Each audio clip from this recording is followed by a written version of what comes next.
C'est une décision historique qui advient tardivement, mais elle advient quand même. Donc il faut s'en réjouir.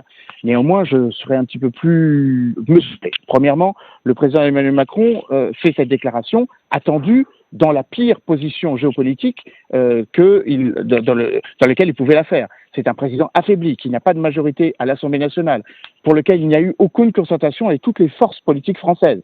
Souvenez-vous du précédent en avril 2022, où le Premier ministre espagnol, Pedro Sánchez, avait fait exactement la même chose, où il avait été récusé par les Cortes, où une majorité des parlementaires n'était pas d'accord avec sa position.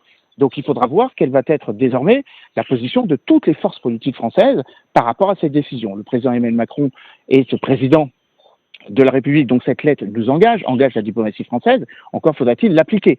Et quelle pourra être cette application selon les positions de celui qui va incarner la diplomatie française et exécuter l'action du gouvernement, c'est-à-dire le ministre des Affaires étrangères et le Premier ministre. Cela aussi aura son importance.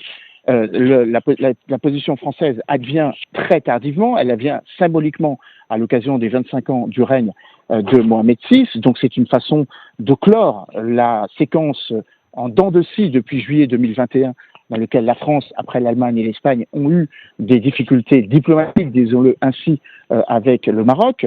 Mais encore une fois, comme ça a été dit par votre précédent intervenant, ce n'est que le début du processus. Il est bien précisé dans la lettre que la décision française participe d'une volonté que désormais la décision soit prise au niveau d'une concertation politique dans le cadre de toutes les résolutions onusiennes. Ça veut dire que les autres parties prenantes doivent prendre acte de cette décision.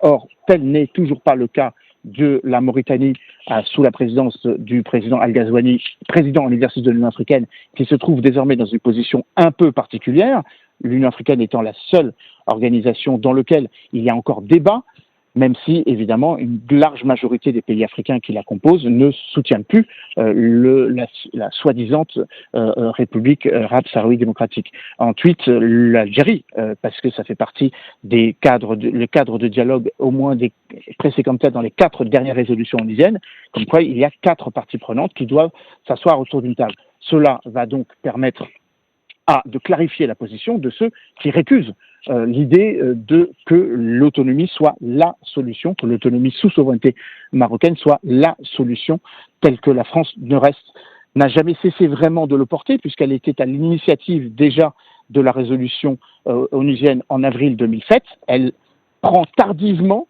le pli d'autres pays, ça a été dit, l'Espagne, la Belgique, l'Allemagne qui a avancé sur cette position, bien sûr, et les États-Unis aussi.